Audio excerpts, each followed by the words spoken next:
सपना है 2047 का, उसके लिए एक मिड टर्म टारगेट के रूप में हम सेट कर रहे हैं। और अल्पकालिक टारगेट 1 वर्ष की हमारे बजट को आप उस रूप में देख सकते हैं।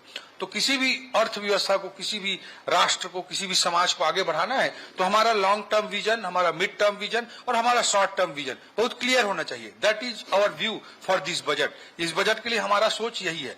अब वो इस एग्रेसिव टारगेट को हम कैसे अचीव करेंगे, उसके लिए 10 पिलर हमने बनाए हैं कि हमारी रणनीति किस दिशा में जानी चाहिए, हमारा थॉट प्रोसेस क्या होना चाहिए। और विस्तृत जो विजन डॉक्यूमेंट होगा वो हम बहुत सारे संस्थाओं के साथ मिलकर के कोलैबोरेट करके विजन डॉक्यूमेंट 2047 के लिए हम प्रेजेंट करेंगे।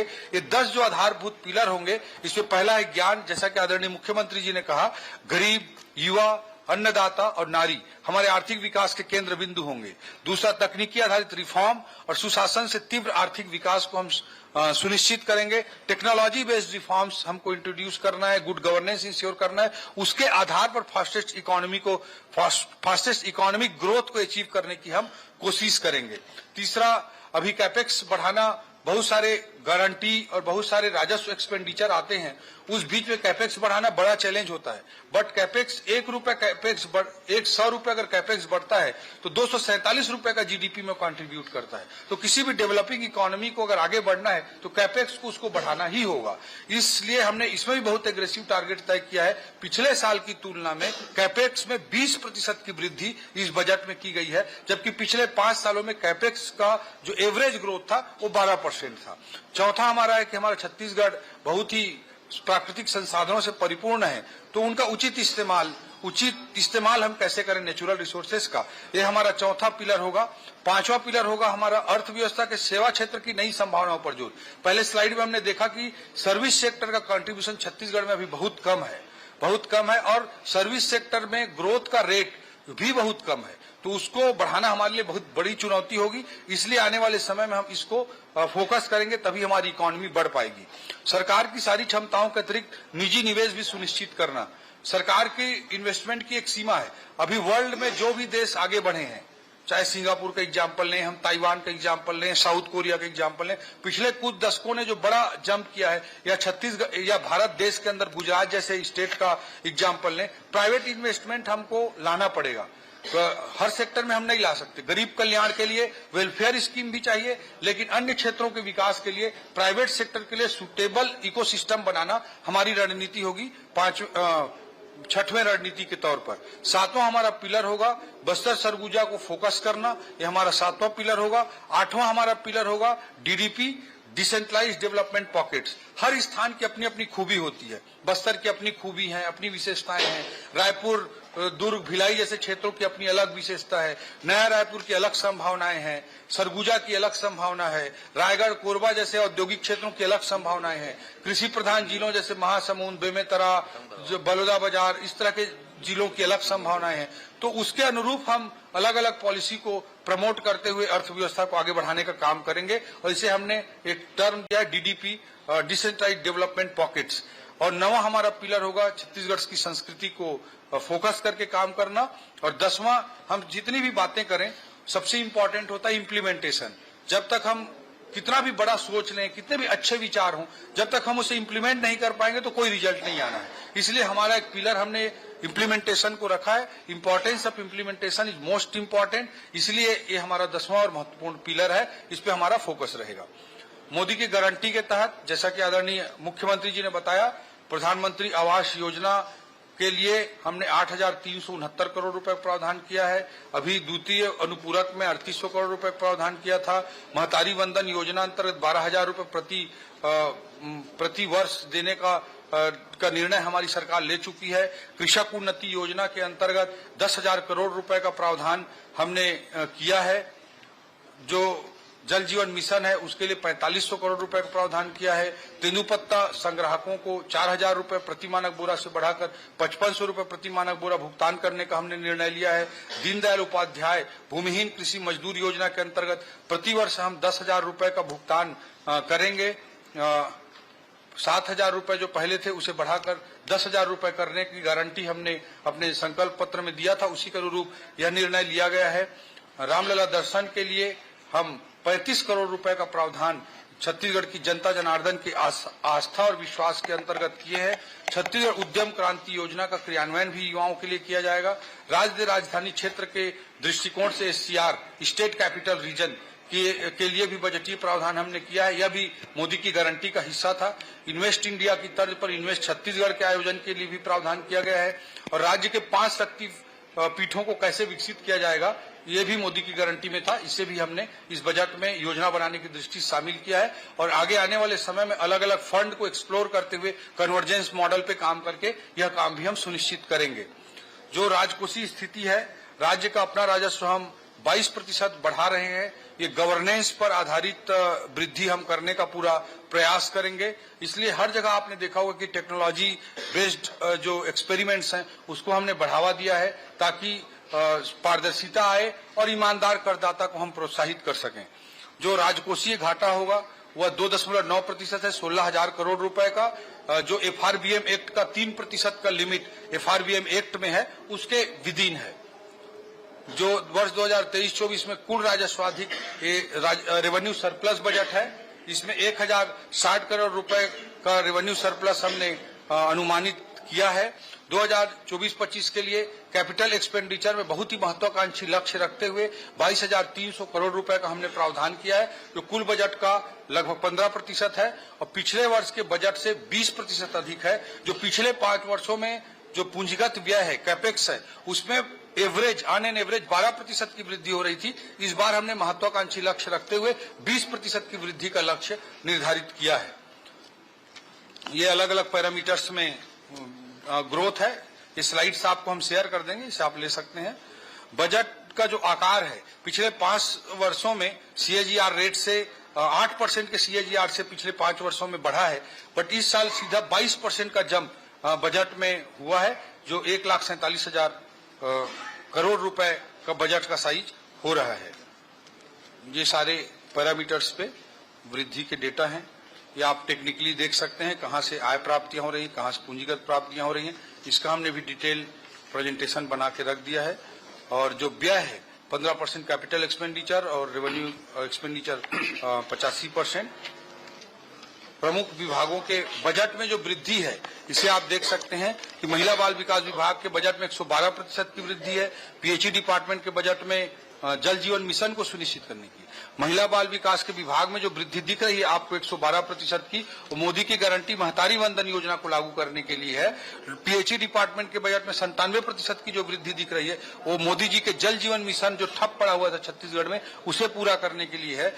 खनिज साधन विभाग के बजट में 80% की वृद्धि है। जैसे जिलों में DMF होता है, डिस्ट्रिक्ट मिनरल फंड, वैसे प्रदेश के लिए MDF होता है। उस MDF फंड में जिसमें 5% रॉयल्टी आती है, जिलों में 30% रॉयल्टी जाती है, यहाँ 5% रॉयल्टी आती है। उससे रेल लाइनों के लिए हमने पैसा खर्च करने का निर्णय लिया है। पंचायत एवं ग्रामीण विकास विभाग के बजट में 70% की वृद्धि है, जो प्रधानमंत्री आवास योजना के लक्ष्य को, मोदी की गारंटी को पूरा करने के लिए है। हेल्थ डिपार्टमेंट में आप देख रहे हैं कि 37% की एक बड़ी वृद्धि हेल्थ डिपार्टमेंट के बजट में भी दिखाई दे रही है। जो बिलासपुर का सिम्स है, उसका भवन जर्जर है, कई सालों से जर्जर है और कोई उसकी सुध पिछले 5 साल में नहीं ली गई। उसके लिए 700 करोड़ रुपए का इस बजट में प्रावधान किया गया है। और रायपुर मेडिकल कॉलेज में भी 1200 बेड के हॉस्पिटल के लिए और अन्य इंफ्रास्ट्रक्चर जो वहां पर जरूरी है, उसके लिए 776 करोड़ रुपए का प्लान आगे कंप्लीट किया जाएगा। उसके लिए हेल्थ डिपार्टमेंट का बजट बढ़ा है। कृषि एवं कृषि उन्नति योजना, कृषक उन्नति योजना के अंतर्गत 10,000 करोड़ रुपए का प्रावधान किया गया है गारंटी के तहत। इसलिए आपको कृषि विभाग के बजट में 33% की जंप दिखाई दे रही है। आदरणीय उप मुख्यमंत्री विजय भैया जी यहाँ पे बैठे हुए हैं। गृह विभाग में बहुत ही बलग रणनीतियों के साथ वो काम कर रहे हैं और उसके लिए भी हमने बजटरी सपोर्ट देने का भरपूर प्रयास किया है। और आने वाले समय में गृह विभाग को जो भी जरूरत पड़ेगी उसके लिए भी हमारी सरकार प्रतिबद्ध है। नगरीय प्रशासन विकास विभाग के अंतर्गत 13% की, स्कूल शिक्षा विभाग के बजट में 10% की वृद्धि है। ये मैं बड़े वृद्धि जो हुए हैं उन विभागों का डेटा यहाँ प्रस्तुत किया हूँ। विभिन्न विभागों का ये आवंटन आप देख सकते हैं, क्रमवार है कि किन किन विभागों को कितना कितना बजट आवंटन हुआ है। ये स्लाइड हम आपको शेयर कर देंगे, आपके काम आ जाएगा।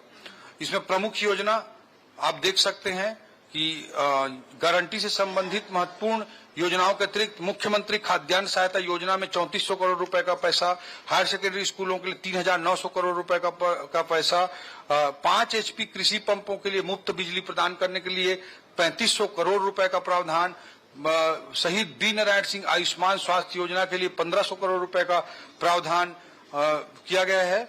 और बाकी आपको मैं डिटेल गारंटी के अंतर्गत बता ही चुका हूं। ये अलग अलग विभागों की महत्वपूर्ण योजनाएं हैं।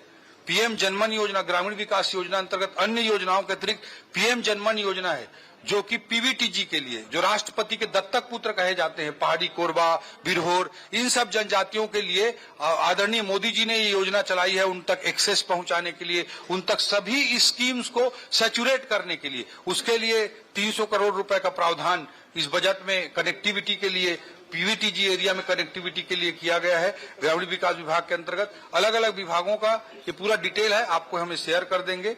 महिला एवं बाल विकास विभाग का, शिक्षा विभाग का, स्वास्थ्य एवं चिकित्सा क्षेत्र का, कृषि विभाग का, कहां महत्वपूर्ण कॉलेज खोले जा रहे हैं वो भी हम इसमें लिख दिए हैं। तो वित्त मंत्री ओपी चौधरी को आप सुन रहे थे। 1,47,500 करोड़ का बजट पेश किया गया है, जो कि पिछले बजट से 22% ज्यादा बड़ा बजट है। और इस बजट में अमृत भारत की नींव, इसके साथ साथ ग्रेट छत्तीसगढ़ की झलक भी नजर आती है। हमारे साथ हमारे सहयोगी इस वक्त रोशन बैद बिलासपुर से मौजूद हैं। रोशन, बजट पेश हो गया, फिलहाल बिलासपुर में आप हैं, बिलासपुर वासी क्या कह रहे हैं, कैसा लगा उन्हें बजट, जनता क्या कह रही है, व्यापारी क्या कह रहे हैं?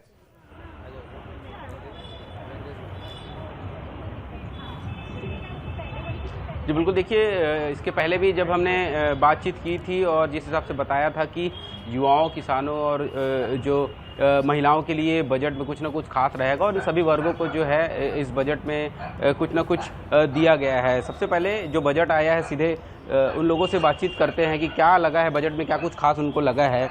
बजट आपने देखा, पहले से चर्चाएं हो रही थी कि महिलाओं के लिए कुछ ना कुछ होगा, क्या कुछ खास लगा इस बजट में आपको? ये बजट बहुत ही खास है क्योंकि महिलाएं इससे बहुत लाभ मिलेगा इनको। जो महतारी वंदन योजना है, हर महीने उनको जो 1000 रुपये मिलेगा, उनको आर्थिक मदद मिलेगी इससे। जी, ये ग्रामीण क्षेत्रों में भी बात की गई है वंदन योजना के तहत, किस तरीके से उसको देखते हैं? बिल्कुल, हमारी जो महिलाएं हैं उनके लिए तो बहुत कुछ आया है हमारे इस बजट में। महतारी वंदन योजना, मातृवंदन योजना, जो महिलाओं के लिए सदन बनाने की योजना है, वो भी डेफिनेटली महिलाओं को आर्थिक, साथ साथ में उनको जो रहने के लिए एक सुविधा मिलेगी, बहुत बड़ी बात है ये। डेफिनेटली ये बजट जो है महिलाओं के लिए है।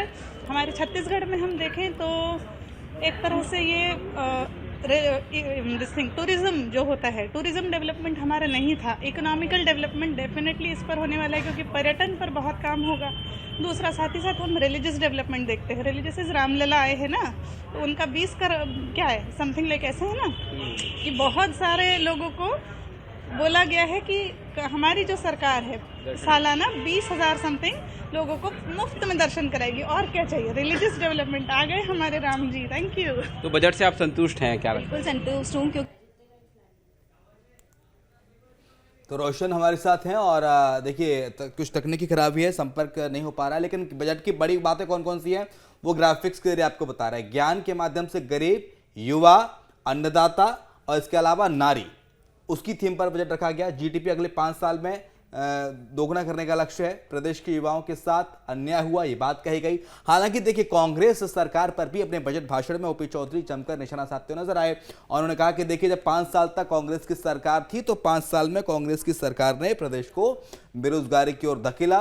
प्रदेश में विकास की जो रफ्तार थी वो उस हिसाब से नहीं थी जिस हिसाब से होनी चाहिए, लेकिन अब भारतीय जनता पार्टी की सरकार है, डबल इंजन की सरकार है और डबल इंजन की सरकार प्रदेश की विकास की रफ्तार को बढ़ाएगी और मोदी की हर गारंटी को पूरी करेगी।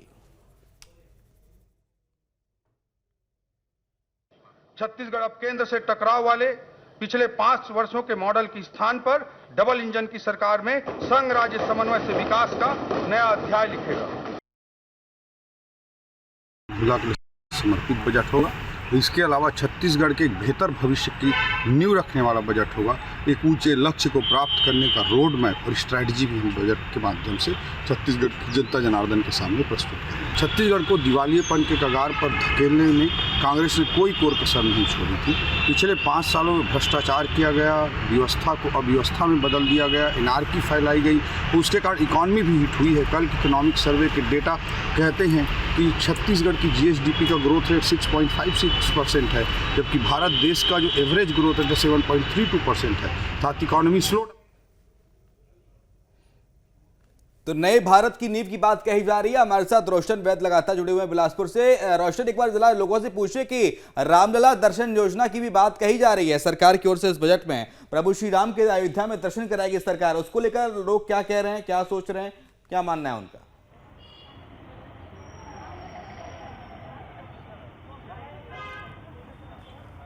जी बिल्कुल, रामलला के दर्शन कराए जाएंगे, बजट में भी उसका जिक्र किया गया है। किस तरीके से देखते हैं इसे आप? देखिए, ये जो श्री राम जन्मभूमि के द्वारा जो 22 जनवरी को रामलला जी की हुई है, ये पूर्व में भी मोदी जी की गारंटी थी कि छत्तीसगढ़ से 20,000 लोगों को प्रतिवर्ष हम रामलला के दर्शन कराए जाएंगे, जिसका इसमें बजट में भी प्रावधान किया गया है कि लोगों को रामलला के दर्शन के लिए अयोध्या ले जाया जाएगा। स्वास्थ्य को लेकर बात हो रही थी, 700 करोड़ का जो बजट मिला है सिम्स अस्पताल को, इसके जीर्णोद्धार को लेकर, क्योंकि निजी अस्पतालों में ज़्यादा मरीज जा रहे थे। इसको किस तरह के देखते हैं स्वास्थ्य के लिहाज से बिलासपुर में? देखिए, स्वास्थ्य के लिहाज से पूर्व में जो बिलासपुर के सिम्स की जो स्थिति थी वो काफ़ी अव्यवस्थित थी। इस पे 700 करोड़ रुपए का प्रावधान कर नई सुविधाओं, नई जांच के लिए भी काफ़ी प्रावधान किया गया है। इससे मरीजों को काफ़ी अच्छी स्वास्थ्य की सुविधा यहाँ मिल सकती है। सुविधाएं मिलेगी। कुछ युवा हैं, उनसे भी बातचीत करते हैं।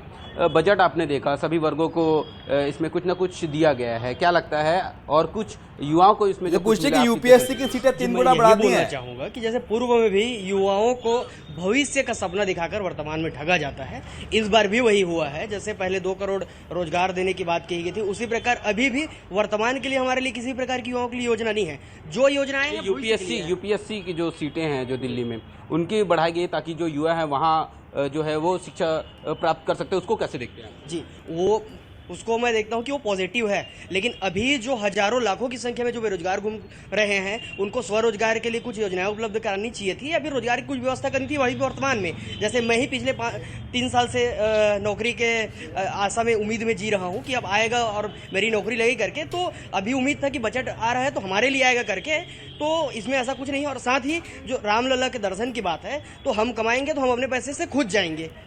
ऐसा नहीं है कि रामलला हमारे आराध्य है, और उनके लिए जब युवाओं के लिए आप रोजगार की उपलब्धि कराइए साहब, और जब हम कमाएंगे खुद तो हम खुद अपने पैसे से रामलला दर्शन करने जाएंगे। तो पुलिस भर्ती के लिए भी निकाला गया है, 1800 से अधिक पद निकाला गया है। पहले बजट में जो बात कह रहे थे रोजगार को लेकर, वो भी तो दिया गया है युवाओं को। पुलिस की बजट में हाल ही में एक अभी और वैकेंसी आई है अभी, और बाकी क्षेत्र वाले क्या करेंगे? शिक्षा के क्षेत्र में आपने 60,000 वैकेंसी की बात की है। आएंगे आपके पास। हमारे साथ अंकुश जुड़े हुए हैं। रोशन, अंकुश हमारे साथ हमारे सहयोगी इस वक्त राजधानी रायपुर से लाइव जुड़े हैं। अंकुश का रुख कर लेते हैं। अंकुश, बजट पेश हो गया है 1,47,000 करोड़ का, और इस बजट को लेकर कहा जा रहा है कि ये बजट छत्तीसगढ़ में विकास की नई इबारत को गढ़ेगा। अंकुश, रायपुर में आप मौजूद हैं, रायपुर वासी इस बजट को कैसे देखते हैं? वहां की युवा, वहां के किसान, वहां की महिलाएं, क्योंकि GYAN की बात कही गई है, ज्ञान की बात कही गई है, और ज्ञान को फोकस करते हुए इस बजट को बनाया गया और आज पेश किया गया है। अंकुश,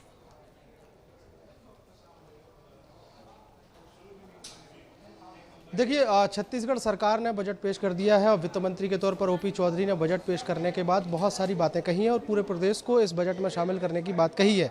ये सरकार अपनी तरफ से अपनी तारीफ कर रही है, बजट को लेकर विकास की बातें कर रही है, लेकिन विपक्ष इस पूरे बजट को किस नज़रिए से देखता है, पहले मैं एक प्रतिक्रिया ले लेता हूँ, फिर उसके बाद आगे बजट पर चर्चा करेंगे। कैसे देखते हैं ये बजट विपक्ष के तौर पर? देखिए, मैं विपक्ष के तौर पर नहीं कहना चाहूँगा, लेकिन सीधे एक जनप्रति के तौर पर कहना चाहूँगा। जो बजट माननीय वित्त मंत्री OP चौधरी जी ने पेश किया है, विजन उनका जो दिख रहा है, एक दुर्भावनापूर्ण जो बातें बजट के समय उन्होंने जो व्यक्त की पूर्ववर्ती सरकार के ऊपर सीधा आरोप लगाकर, मैं कहता हूँ सबसे पहले यदि आप बजट पेश कर रहे हैं तो आपका विजन उसमें दिखना चाहिए। आपको गाली दे के या दुर्भावनापूर्ण बात करके मैं अपने बजट को सार्वभौम या सर्वोपरि ऐसा कहूँ तो उचित नहीं होगा। ये एक पढ़े लिखे, शिक्षित और IAS रहे हैं, उनके मुंह से ऐसी बातें, जो दुर्भावनापूर्ण बातें हमारे पूर्व मुख्यमंत्री और हमारे पूर्ववर्ती सरकार के खिलाफ रही। ठीक है, आप अभी सत्ता में हैं तो चलेगा, लेकिन इतना अहंकार भी ठीक नहीं है कि पहला आप बजट पेश करें। बजट पहले पेश करें और बजट में जो आपने जो बातें रखी हैं, आपका जो विज़न है, उसको पहले आप धरातल में लाइए, कार्य रूप में परिणित कीजिए। आप 150 करोड़ का लाख के लाएँ तो 200 लाख का लाएँ या 2000 करोड़ का लाएँ, उससे मतलब ले। लेकिन उस बजट का अंश जो चाहे राजस्व का व्यय हो या पूंजीगत व्यय हो, उसमें आप लोग कार्य में कितना कार्य रूप में परिणित कर पाते, सबसे बड़ी बात होती है। और छत्तीसगढ़ की जनता जिस उम्मीद के साथ आपको जनादेश दी है, मैं समझता हूँ पूरे छत्तीसगढ़ की जनता के साथ आपने छल किया है।